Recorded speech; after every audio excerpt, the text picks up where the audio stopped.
The December wind cut through Daisy Rosen's threadbare coat like a blade, her fingers numb as she clutched the worn carpetbag containing everything she owned in the world, and she knew with absolute certainty that if she did not find shelter soon, both she and the baby growing inside her would perish in the cold Montana night.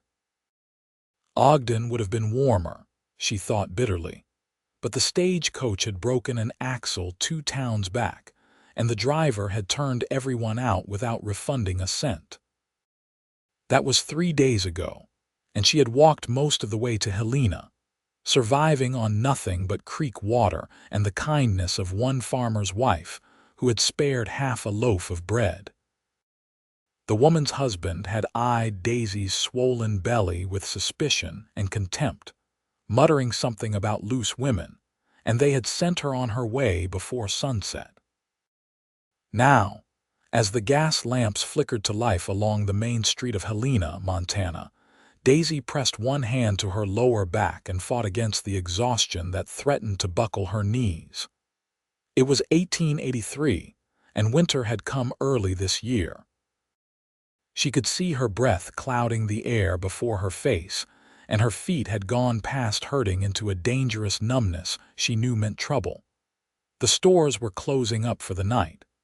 A general store, a dry goods shop, a saloon spilling yellow light and rough laughter onto the wooden sidewalk. Daisy kept her head down and kept walking, knowing that a pregnant woman alone would attract exactly the wrong kind of attention in a place like that.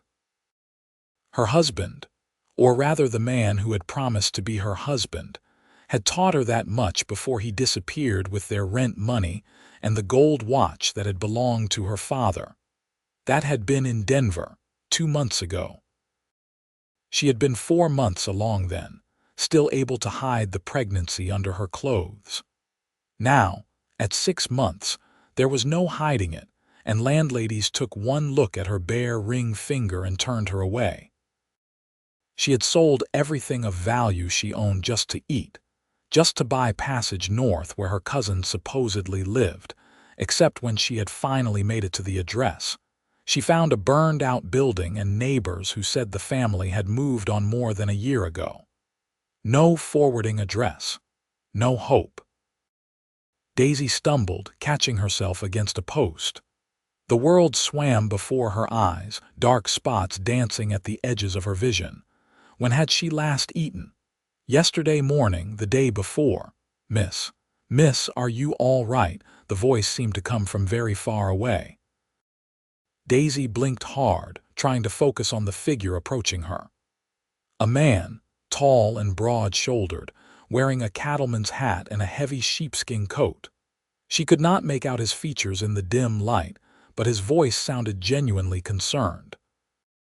"I am fine," she managed, though the words came out thin and unconvincing. "Just resting. You do not look fine." He moved closer, and she caught a glimpse of his face now, young, probably not much older than her own 22 years, with a strong jaw and eyes that looked dark in the lamplight. "When did you last eat?" Pride warred with desperation. Pride lost. "I am not certain," she admitted. The man did not hesitate. He took her elbow gently, supporting her weight as though she weighed nothing at all. "Come with me. There is a restaurant just down the street. We will get some food in you." "I cannot pay you back," Daisy said, hating how her voice cracked. "I have no money." "I did not ask if you had money. Can you walk?" She nodded, though in truth she was not entirely sure. But with his arm supporting her, she found she could put one foot in front of the other, and soon they were pushing through the door of a small establishment that smelled gloriously of roasting meat and fresh bread. The warmth hit her like a physical thing, and Daisy swayed again. The man guided her to a chair and signaled to the woman behind the counter. "2 bowls of whatever you have hot and some bread. Coffee too." The woman looked at Daisy, then at the man, and something passed between them that Daisy could not quite read. But the woman nodded and disappeared into the back. "Thank you," Daisy whispered, Now that she was sitting in the light, she could see her rescuer more clearly. He was indeed young, perhaps 25 or 26, with brown hair that curled slightly at the collar and eyes that were a warm hazel color. His clothes were well worn but clean, and his hands bore the calluses of hard work. A cowboy, she thought, or a ranch hand. "I promise I will repay you when I am able. No need." He removed his hat and set it on the table, then sat down across from her. "Name is Cole Kavanaugh. I work at the Triple Bar Ranch about 5 miles west of town. Daisy Rosen." She hesitated, then added, "I am traveling to find family." It was not quite a lie. She had been looking for family, even if that search had ended in a pile of ashes and broken dreams. Cole nodded slowly, his eyes dropping briefly to her belly before returning to her face. There was no judgment in his expression, only concern. "It is a hard time of year to be traveling. I did not have much choice." The food arrived then, and Daisy had to restrain herself from falling on it like a starving animal. The stew was thick with beef and vegetables, the bread still warm from the oven. She forced herself to eat slowly, to chew properly, though her stomach cramped with hunger. Cole ate quietly across from her, not pressing for details she was not ready to give. When she had finished her first bowl, he signaled for another without asking, and she was too grateful to protest. "Where are you staying tonight?" he asked when she finally pushed back from the empty bowl, feeling almost human again. Daisy looked down at her hands. "I will find somewhere. There are not many options for a woman alone in this town, especially not in winter." He paused. "I have a small cabin I use when I am in town. Nothing fancy, just one room with a stove and a bed. You are welcome to it for the night." Every instinct screamed at her to refuse, to maintain some shred of dignity and independence. But the wind rattled the windows of the restaurant, and she thought of the baby, and she found herself nodding. "That is very kind. Are you certain?" "I am certain. It is too cold to sleep rough, and the hotels will charge rates you cannot afford if they will rent to you at all." He said it matter-of-factly, without cruelty, but the truth of it still stung. They finished their coffee in companionable silence, and then Cole paid the woman at the counter and led Daisy back out into the cold. It was fully dark now, the temperature dropping rapidly. Her breath frosted the air, and even the good meal in her belly could not quite ward off the chill. The cabin was at the edge of town, a small rough structure that was indeed just one room with a pot-bellied stove, a narrow bed, a table and 2 chairs, and little else. But it was blessedly warm, the stove still holding heat from whenever Cole had last been there. "I will get the fire built up," Cole said, moving to the stove and adding wood from a box beside it. "There are blankets in that chest if you need extra." Daisy stood uncertainly in the middle of the room, clutching her carpet bag. "Where will you sleep?" Cole looked up from the stove, surprise flickering across his face as though he had not even considered the question. "Oh, I will bunk at the ranch tonight. It is not far. I just keep this place for when I have business in town and do not feel like making the ride back in the dark." "You cannot ride 5 miles in this cold because of me," Daisy protested. "I can make do somewhere else. Truly, I have managed before. It is no trouble. I have done it plenty of times." He straightened, dusting his hands on his trousers. "Besides, you need the rest more than I do. When is the baby due?" The directness of the question startled her. Most people either ignored her condition entirely or addressed it with veiled insinuations about her character. "March," she said. "Early March, I think," Cole nodded. "Then you need to take care of yourself, both of you." He moved toward the door, collecting his hat. "There is food in that cupboard, nothing fancy, but there is coffee and some jerky and hardtack. Help yourself to whatever you need. I will come by in the morning to check on you. Mr. Kavanaugh, I do not know how to thank you." He paused at the door, turning back to look at her. In the warm light of the stove, his face was kind, open in a way that made something in Daisy's chest ache. No thanks needed, just get some rest. And then he was gone, the door closing softly behind him, leaving Daisy alone in the warm cabin with tears streaming down her face. She could not remember the last time anyone had shown her such uncomplicated kindness, expecting nothing in return. It undid something in her, some tight knot of fear and pride that she had been carrying for so long. She sank onto the edge of the bed, which was narrow but clean, the mattress stuffed with what felt like corn husks. It was the most comfortable thing she had encountered in weeks.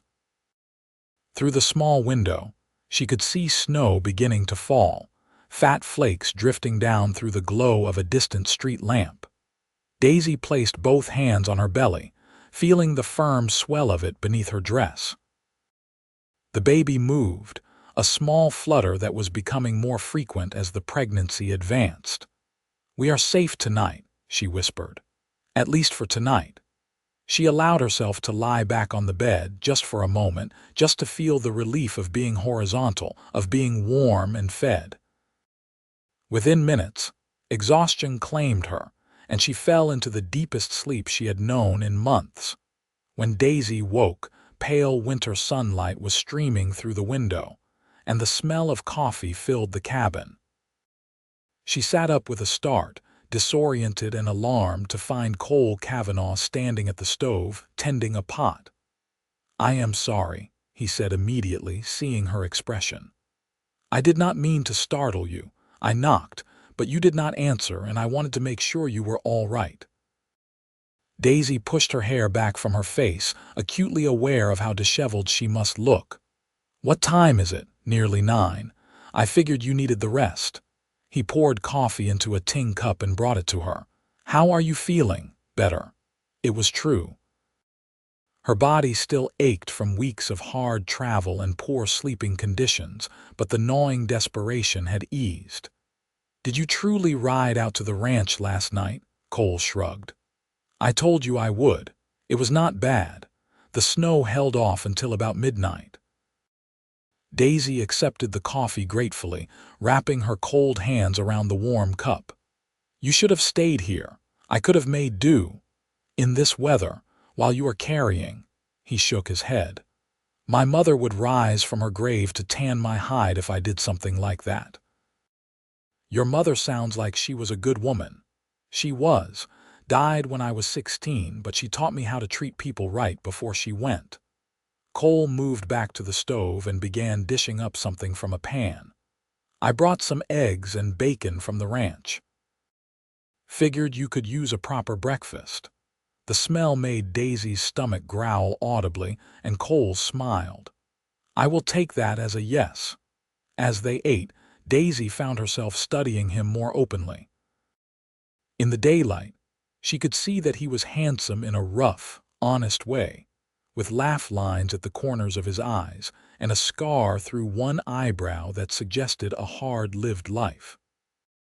His hands were strong and scarred from rope and weather, but they moved gently as he ate, with a carefulness that spoke of ingrained courtesy. "What will you do now?" he asked when the meal was finished. "You said you were looking for family, but I get the sense that did not work out the way you hoped." Daisy set down her fork, the brief moment of peace evaporating. "No, the family I was looking for is gone. I do not know where, and the father of your child." She stiffened, waiting for the judgment, the condemnation. "Gone also. He left before I could tell him about the baby." That was not quite true, but it was close enough. Robert had known she might be pregnant. That was partly why he had left, she suspected. Cole was quiet for a moment, his expression thoughtful. "Can you do any kind of work? Sewing, cooking, that sort of thing?" "I can do both. I worked in a dress shop in Philadelphia before I married, or before I thought I married." The bitterness crept into her voice despite her best efforts. "It turned out the marriage was not legal. He had another wife in St. Louis." "I am sorry." The simple words, spoken with genuine sympathy, nearly undid her again. "It is not your burden to carry." "Maybe not, but that does not make it right. What happened to you?" Cole leaned back in his chair, his brow furrowed in thought.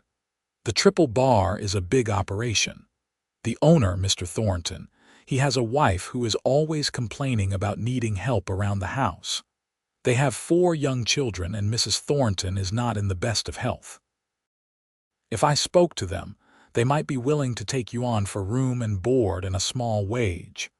Hope, dangerous and painful, flared in Daisy's chest. "Would they accept me in my condition?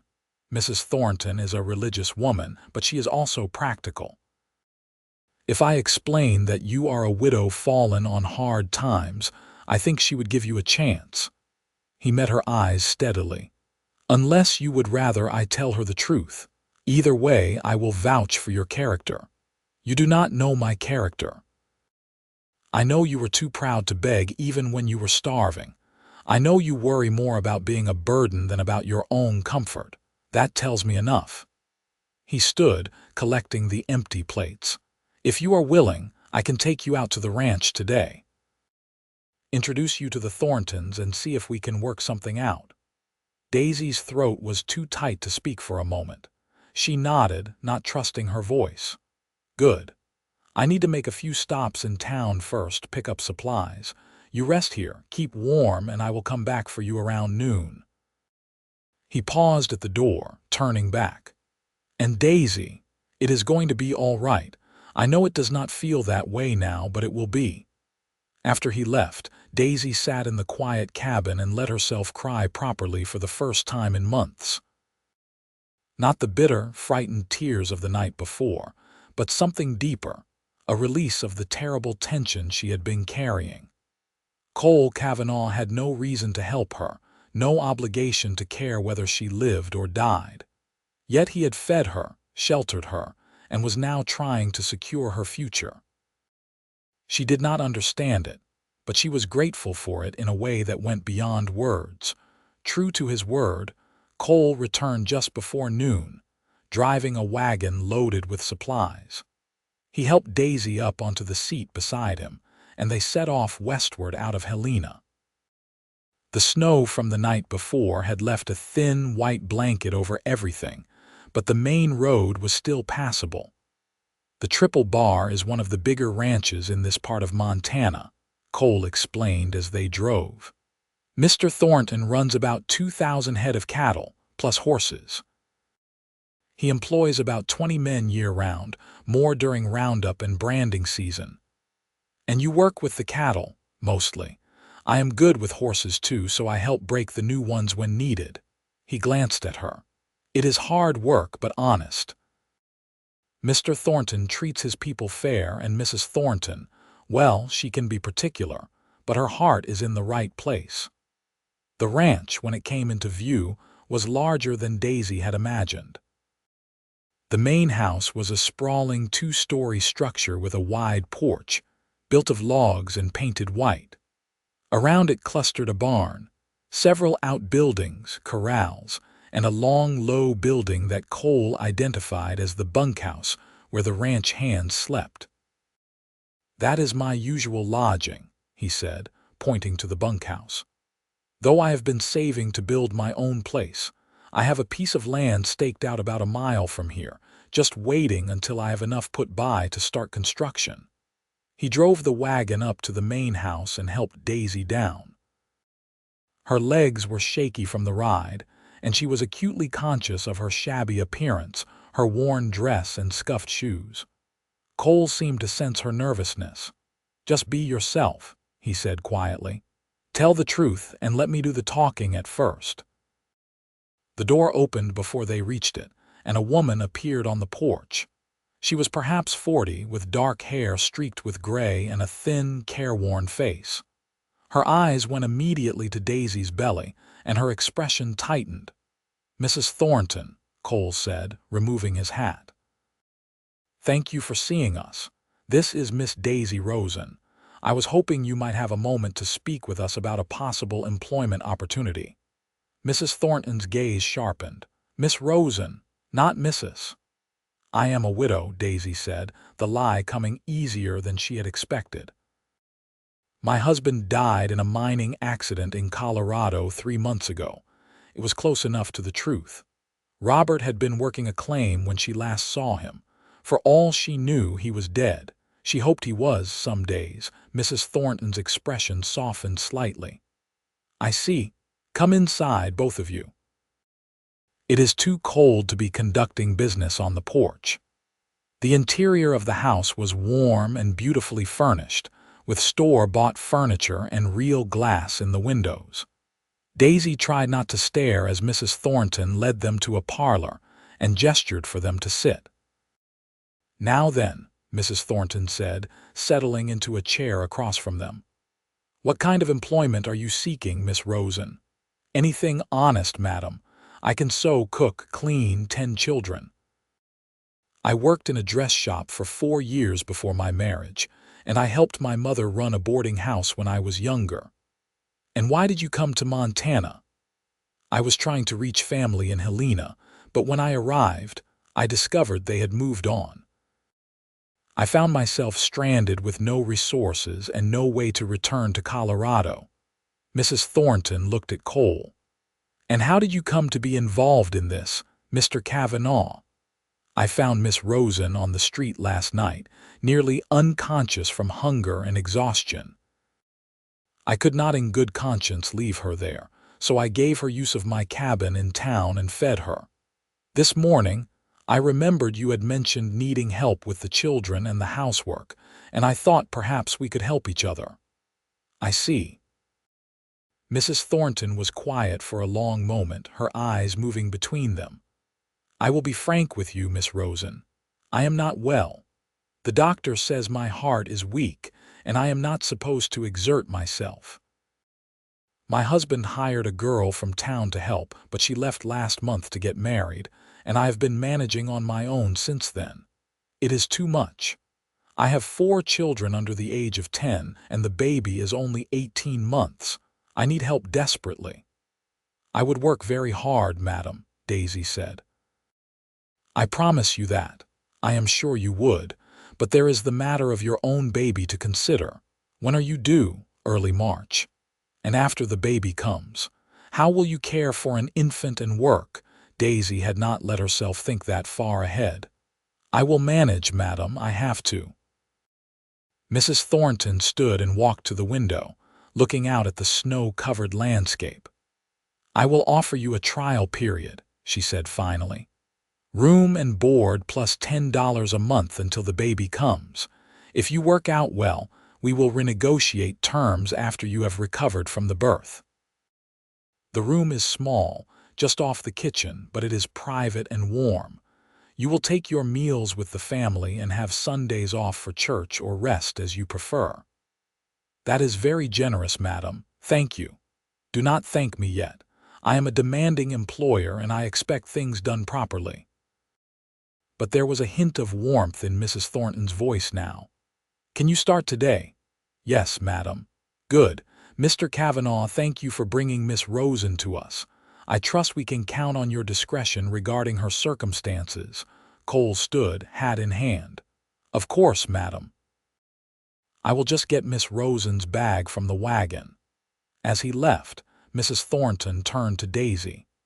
I do not care what the truth is about your situation, Miss Rosen, but I will tell you this. In this house, we treat everyone with respect and dignity as long as they earn it through their behavior. Whatever happened before you came here is your business. What happens from this point forward is mine. Do we understand each other? Yes, madam. Good. Now come with me, and I will show you your room and introduce you to the children. The weeks that followed were the hardest work Daisy had ever done, but they were also the most stable she had felt in months. Mrs. Thornton's children were energetic and demanding. 3 boys aged 9, 7, and 5, and a little girl of 18 months who was just learning to walk and talk. Daisy cooked, cleaned, did laundry, mended clothes, and helped Mrs. Thornton with the endless tasks of running a large household. Mrs. Thornton herself proved to be exacting but fair, quick to correct, but also quick to praise when things were done well. She tired easily, and there were days when she spent most of her time resting in her room while Daisy managed everything. On those days, Daisy would fall into bed exhausted, her back aching and her feet swollen, but with a deep satisfaction that she was earning her keep. She saw Cole occasionally, when he came to the main house on some errand or to speak with Mr. Thornton. He always tipped his hat to her and asked how she was doing, but he never lingered or made her uncomfortable. Daisy found herself looking forward to those brief encounters more than she wanted to admit. Christmas came, and Mrs. Thornton gave Daisy a dress that had belonged to her before she married and gained weight. It fit well over Daisy's growing belly, and the fabric was a soft blue wool that was warmer than anything Daisy owned. On Christmas Day, the ranch hands were invited to the house for a feast, and Daisy helped cook for 25 people, producing platters of roast beef, potatoes, vegetables, and 3 different pies. Cole arrived with the other men, clean-shaven and wearing what were clearly his best clothes. When he saw Daisy in the blue dress, something shifted in his expression, a warmth that made her blush and look away. "You look well," he said quietly when he had a moment alone with her in the kitchen. "The work here agrees with you." "I am grateful for it," Daisy replied. "I do not know what I would have done if you had not helped me. You would have found a way. You are strong. I did not feel strong when you found me. Strength is not the same as never breaking. Sometimes it is about getting back up after you have broken." He hesitated, then added, "I wanted to ask, would you mind if I called on you sometime? Nothing improper, just maybe we could take a walk on your afternoon off, or I could visit when you have time to sit and talk." Daisy's heart kicked hard against her ribs. "Why would you want to do that?" Cole smiled, a little self-consciously. "Because I would like to get to know you better. Because I think about you more than I probably should. Because when I see you, it makes my whole day better." "I am pregnant with another man's child," Daisy said, needing to make sure he understood what he was suggesting. "I have no prospects, no family, no money. I am nobody." "You are not nobody. You are Daisy Rosen, and you are one of the bravest people I have ever met."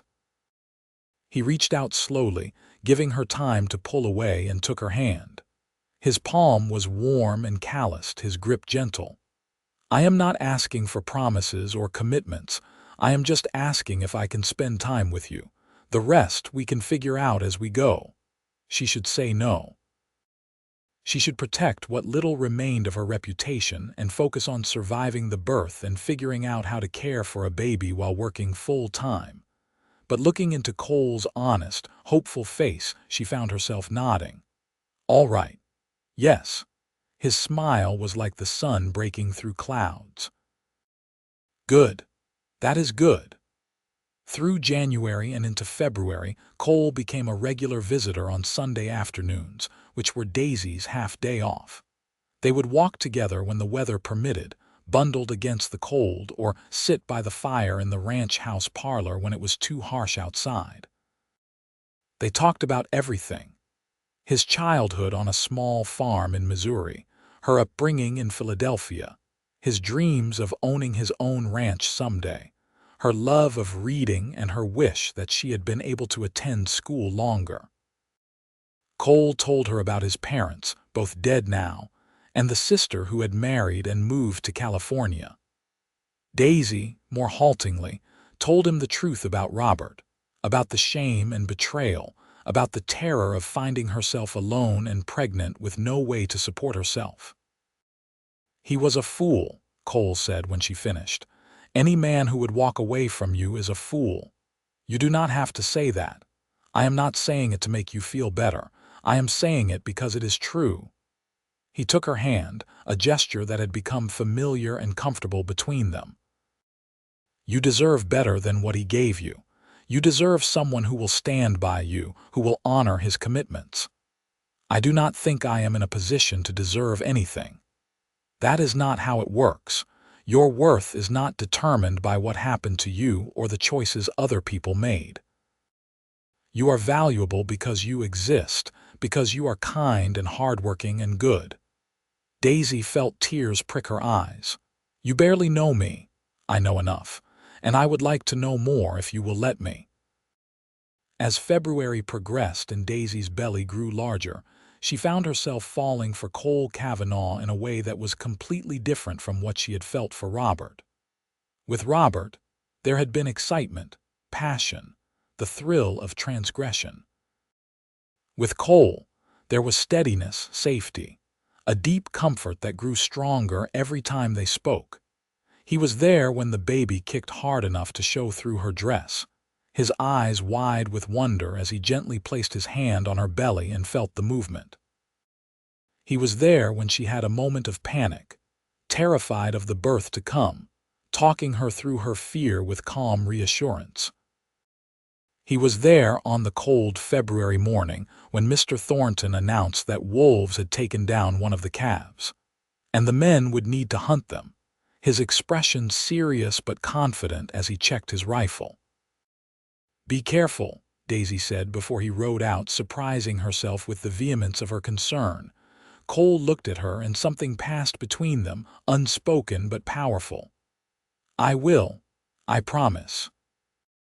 He returned late that night, cold and tired but unharmed, and when he saw Daisy waiting by the window, unable to sleep until she knew he was safe, his expression softened into something that looked very much like love. The baby came on a cold night in early March, 3 weeks before Mrs. Thornton had expected. Daisy's water broke while she was washing dishes after supper, and within an hour, the pains had begun in earnest. Mrs. Thornton, despite her own poor health, took charge with calm efficiency, sending one of the older boys to fetch the midwife from town and setting up Daisy's small room for the birth. She helped Daisy into a clean nightgown and stayed with her through the long hours of labor, offering water and encouragement even as her own face grew pale with fatigue. The midwife, when she finally arrived, was a brisk, competent woman in her 50s who examined Daisy and pronounced everything progressing normally. "First babies take their time," she said. "Could be hours yet. You just keep breathing through the pains and do not push until I tell you." It was hours, long and painful and exhausting. At some point, through the haze of contractions, Daisy became aware of voices outside her door. Mrs. Thornton went out to speak to whoever it was, and when she returned, her expression was strangely soft. "Mr. Kavanaugh is here," she said quietly. "He heard you were in labor and came to see if there was anything he could do. I told him these things take time, but he says he will wait in the kitchen if that is all right with you." Through the pain, Daisy felt a rush of warmth. "Tell him yes. Tell him thank you." As dawn broke and the sky outside the small window turned gray, then pink, then gold, the midwife finally said, "All right now. With the next contraction you push." Daisy pushed, her whole body straining, Mrs. Thornton holding one hand and the midwife supporting her shoulders. The pain was enormous, all-consuming, and for a moment she was certain she could not do it, could not survive this. "Come on now," the midwife encouraged. "You are almost there. One more good push should do it." Daisy bore down with everything she had, and suddenly the pressure released and there was a thin, outraged wail filling the room.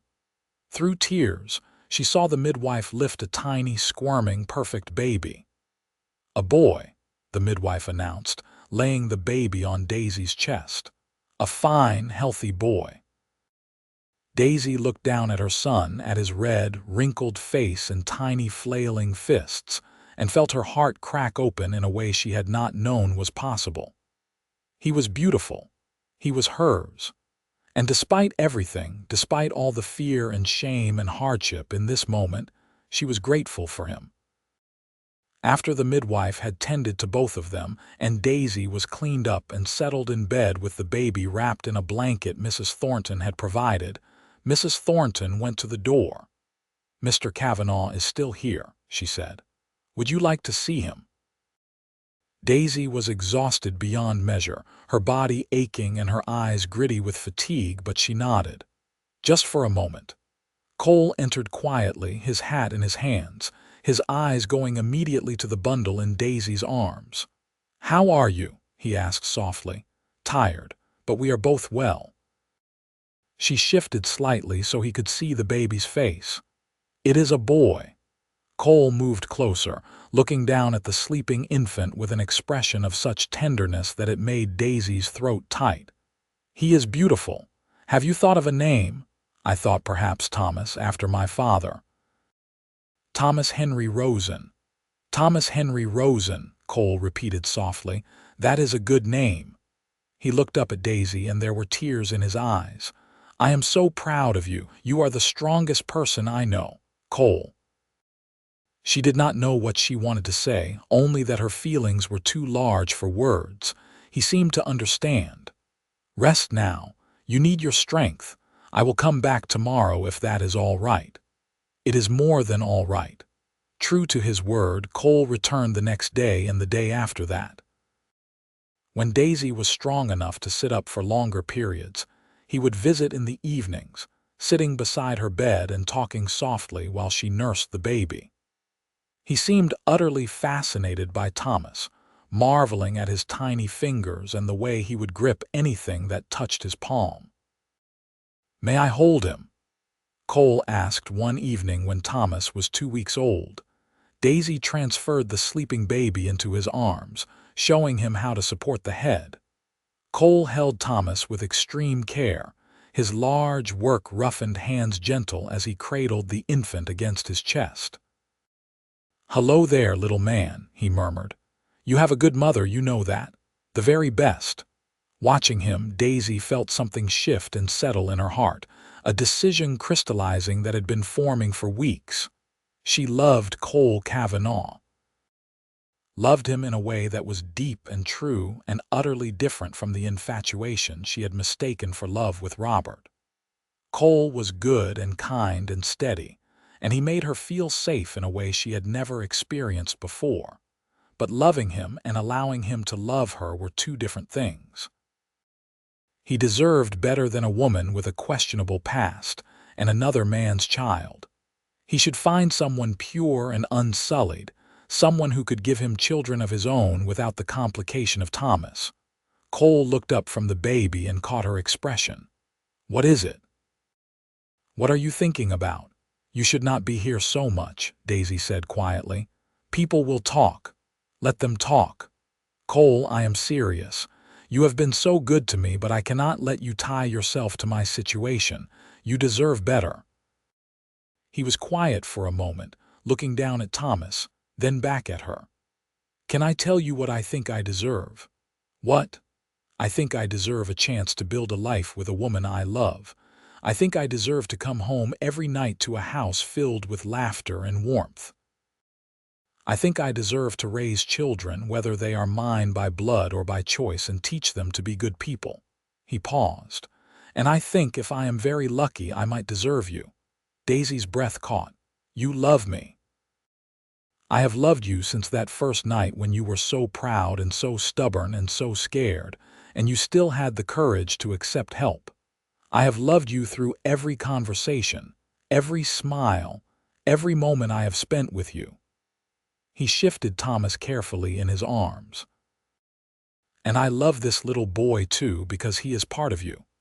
Cole, you cannot just take on someone else's child. Why not? He needs a father, you need a partner, and I need you both more than I need anything else in this world." He met her eyes steadily. "Marry me, Daisy. Let me be your husband and Thomas's father. Let me give you the life you deserve." Daisy felt tears streaming down her face. "What if I cannot give you children of your own? What if there are complications? What if my reputation ruins yours? What if we are happy?"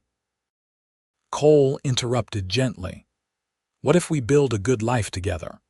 What if 20 years from now we are sitting on our porch watching Thomas and whatever other children we are blessed with, and we look back on this moment and are grateful we took the chance? I am so afraid, Daisy whispered. So am I, but I would rather be afraid with you than safe without you. She looked at him holding her son, this good man who had appeared in her life like a miracle when she needed one most, and she let herself believe that maybe, just maybe, she was allowed to be happy. Yes, she said. Yes, I will marry you. Cole's smile was brilliant, transforming his whole face. Truly, truly. He leaned down, careful of the baby between them, and kissed her softly.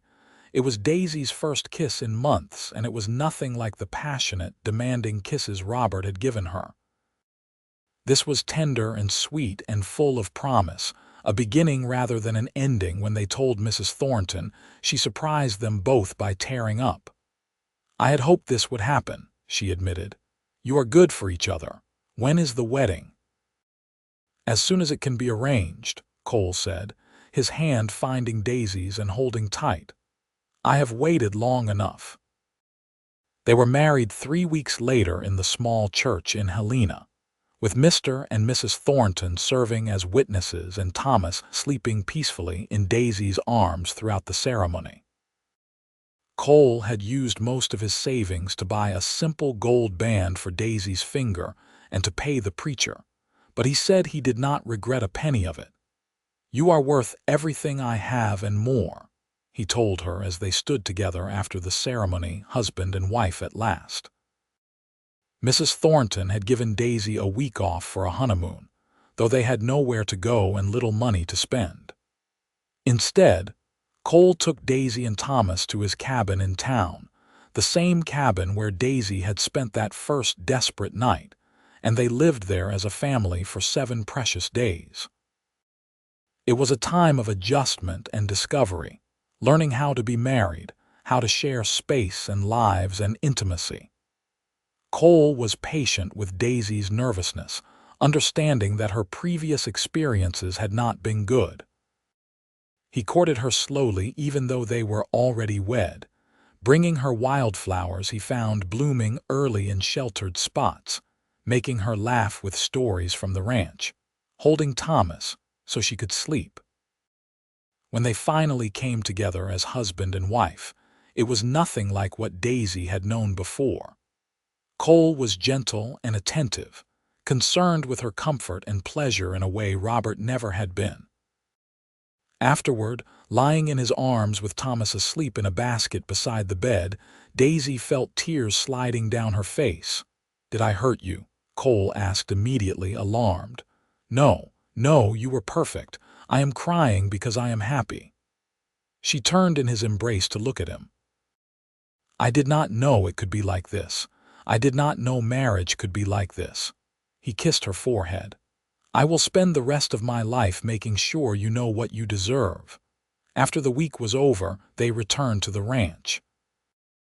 Daisy resumed her work for Mrs. Thornton, though now she was Mrs. Kavanaugh and lived in the bunkhouse with Cole rather than in the small room off the kitchen. The arrangement was temporary. Cole was working every spare hour on building their own house on the land he had claimed. Daisy would visit the construction site on her days off, watching as the cabin took shape, imagining their life there. It was small, just 2 rooms and a loft, but it was theirs. Cole built a careful cradle for Thomas and a rocking chair for Daisy, working by lamplight after long days on the range. The house was finished by late summer, and they moved in on a golden September day with everything they owned loaded in a borrowed wagon. Mr. Thornton had given them a wedding gift of a cow and chickens, and Mrs. Thornton had contributed dishes, blankets, and a good iron pot. It was enough to start with, Cole said, and they would build from there. Their first night in their own home, Daisy stood in the doorway looking at the simple room with its rough furniture and bare walls, and felt more content than she had ever been in the finest houses of Philadelphia. This was hers. This was home. Thomas was learning to sit up on his own, a happy, healthy baby who rarely cried and seemed to find everything delightful.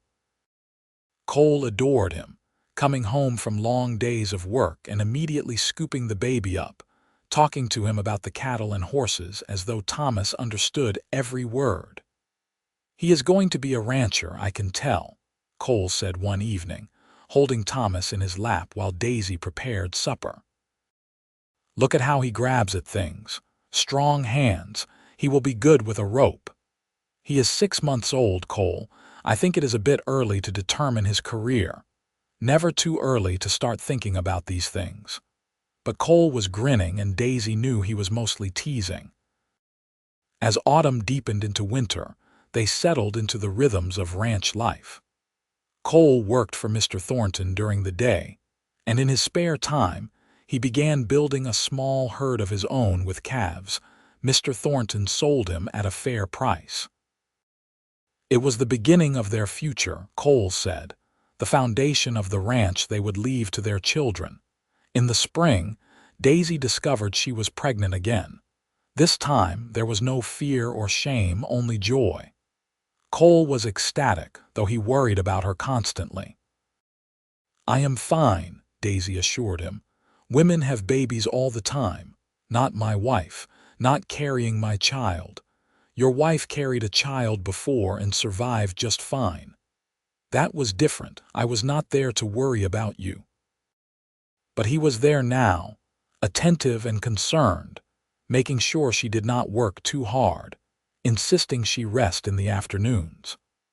Mrs. Thornton, whose health was improving with less stress, agreed to watch Thomas on the days when Daisy felt too tired to manage both the baby and the housework. The second baby, a girl they named Caroline Grace, was born in January during a blizzard that kept the midwife from reaching them. Cole delivered his daughter himself with hands that shook but stayed steady when it mattered, and when he placed the squalling infant in Daisy's arms, his face was streaked with tears. "We have a daughter," he said, his voice full of wonder. "We have a daughter." Thomas, now almost 2 years old, was fascinated by his baby sister, wanting to touch her constantly and bring her his toys. Cole would sit with both children, Thomas on one knee and Caroline in the crook of his arm, and Daisy would watch them and marvel at how far she had come from that desperate, freezing night in Helena. The years passed in a blur of work and growth and love. Cole's herd expanded, and with it, their prosperity. They added another room to the cabin, then another, until it was a proper house. Thomas grew into a sturdy, serious little boy who followed his father everywhere, learning to ride and rope before he started school. Caroline was her mother's daughter, quick and bright and loving, always singing or laughing or asking questions about everything she saw. More children came. Another boy they named Daniel, then a second daughter, Elizabeth, then the twins, Matthew and Margaret. Each pregnancy was easier than the last, and each birth brought Cole to tears, overwhelmed with gratitude for his growing family.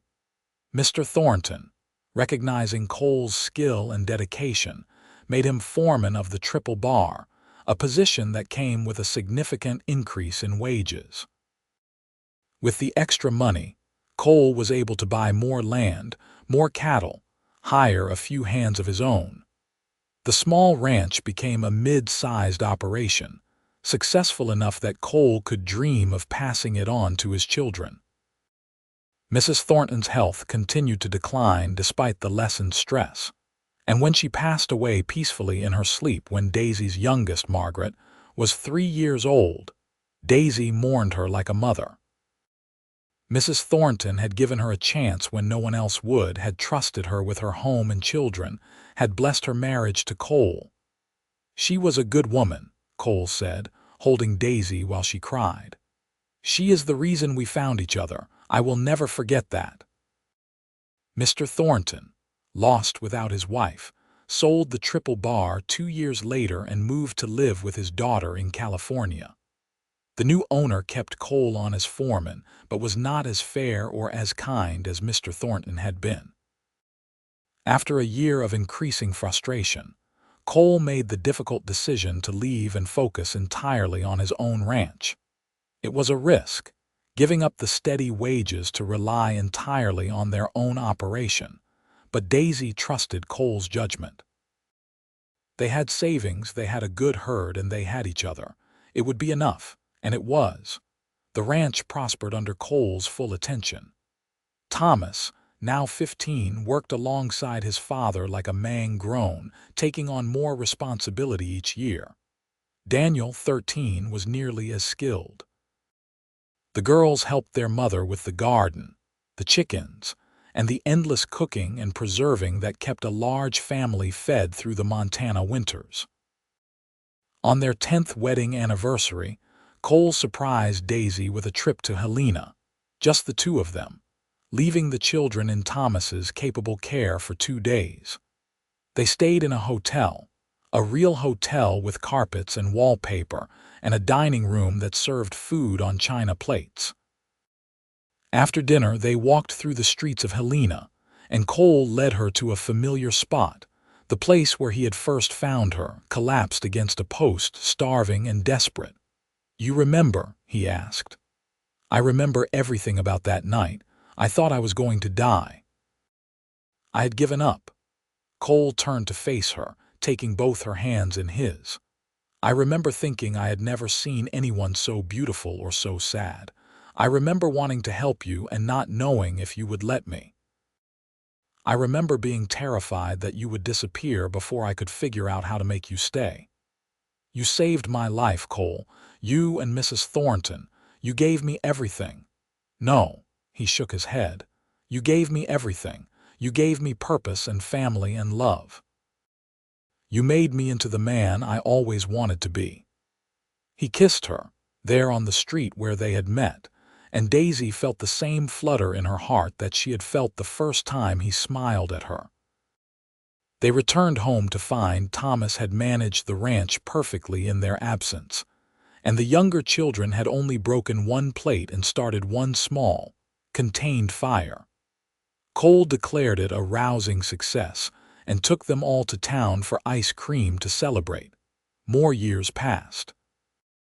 Thomas married a sweet girl from a neighboring ranch and built his own house on the Kavanaugh land. Daniel decided he wanted to study veterinary medicine and went off to school in Denver, returning 2 years later with a degree and a city wife who adapted to ranch life with surprising grace. Caroline became a teacher. Elizabeth showed a talent for breeding horses that exceeded even her father's, and the twins went into business together, running a freight company between Helena and the smaller towns. Through it all, Cole and Daisy remained the center of their expanding family, the foundation upon which everything else was built.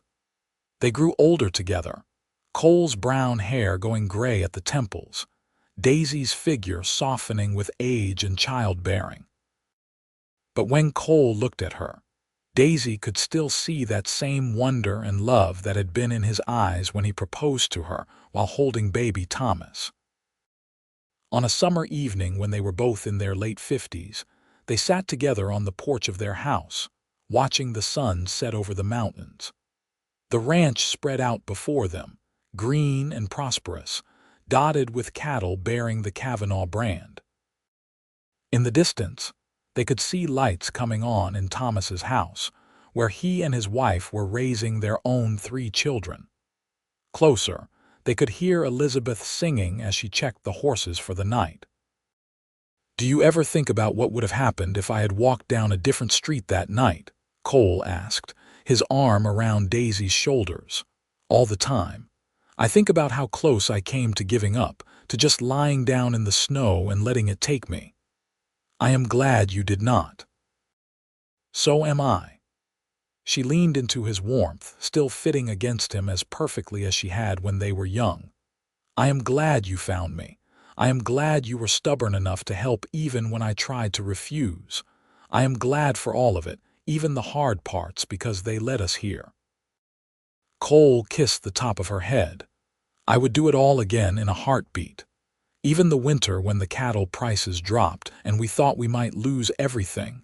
Even that. Even when Caroline was 12 and decided she wanted to run away to become an actress. Even that, though I am grateful you talked her out of it.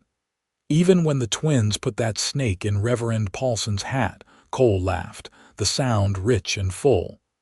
Especially that. His face was priceless. They sat in comfortable silence as the stars began to appear in the darkening sky. Somewhere in the house behind them, Daisy could hear Margaret playing the piano, a skill she had learned from a tutor in Helena. The music drifted out through the open windows, sweet and clear. "We did well, did we not?" Daisy said softly. "With our life, with our children." "We did better than well. We built something real and good. We raised fine children who know how to work hard and treat people right. We loved each other through everything life threw at us." Cole tightened his arm around her. "I could not have asked for more." "Do you ever regret that I came with so much baggage? That Thomas was not yours by blood? Daisy Kavanaugh, you listened to me." Cole turned her to face him, his hazel eyes serious. "Thomas is mine in every way that matters. I was there when he learned to walk, when he said his first words, when he fell off his first horse and got back on again. I taught him to read and rope and treat a lady with respect. He calls me Pa, and his children call me Grandpa, and there is not a single moment of any of that I would trade for anything. Blood does not make a family. Love makes a family." Daisy felt tears slide down her face, but they were good tears, grateful tears. "I love you, Cole Kavanaugh." "And I love you, Daisy Kavanaugh. I have loved you for more than 30 years, and I will love you for whatever time we have left, and if there is anything beyond that, I will love you there too." They sat together as the night deepened, two people who had found each other in the darkest moment and built a life full of light. Around them, their family thrived, their legacy secure in the land they had worked and the children they had raised. Thomas came up from his house later that evening, bringing his eldest son, a boy of 10 who wanted to hear Grandpa Cole tell stories about the old days. Cole obliged, pulling young Jacob onto his lap and launching into a tale about a particularly ornery bull and a fence that would not hold. Daisy watched them, her husband and grandson, and thought about that frozen night in Helena when she had believed she had nothing left to live for. How wrong she had been. How miraculously, impossibly wrong. She had found everything worth living for, and it had started with a cowboy who gave her his bed and slept outside in the cold rather than let her suffer. He had given her shelter that night, but in all the nights since, he had given her so much more. A home, a name, children, love, and a life richer than anything she had dared to dream. As the years continued to pass, that love only deepened. They celebrated their 40th anniversary surrounded by children, grandchildren, and even a few great-grandchildren. The house overflowing with family and laughter, and the kind of joy that comes from lives well lived. Cole's hair went white, and his back developed a permanent stoop from decades of hard work, but his eyes still lit up when Daisy entered a room.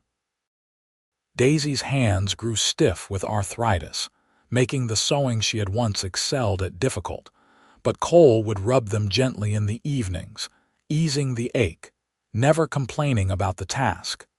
They grew old together, these two people who had been broken when they met and had healed each other. When Cole's heart finally gave out at the age of 73, peacefully in his sleep with Daisy beside him, she held his hand and whispered her gratitude for every single day they had shared. She lived 5 more years without him, surrounded by the family they had built, and when she passed quietly one spring morning with the wildflowers blooming outside her window, her children found her with a smile on her face and Cole's name on her lips. They buried her beside him on a hill overlooking the ranch, and on the headstone, Thomas had inscribed. Cole and Daisy Kavanaugh. They loved each other well. It was, everyone agreed, the perfect epitaph for a perfect love story. A story that had begun with an act of simple kindness on a frozen night in Helena, and had grown into a legacy of love that would continue through generations. The ranch remained in the family, passed down through Thomas's line, and every child born into the Kavanaugh family learned the story of their great-great-grandparents. The homeless, pregnant woman and the cowboy who gave her his bed. They learned that kindness can change lives, that love can heal even the deepest wounds, and that family is built not just on blood, but on the choices we make to care for one another. And on cold winter nights, when the wind howled down from the mountains just as it had that night so long ago, the Kavanaughs would gather by the fire and remember the love story that had started it all, grateful for the courage of a desperate woman who accepted help and the compassion of a good man who offered it. Their love had not just survived, it had flourished, creating ripples that spread through time, touching lives far beyond their own. In the end, that frozen December night when Cole Kavanaugh found Daisy Rosen had been the beginning not just of their story, but of something much larger. A family, a legacy, and a testament to the transformative power of love freely given and gratefully received.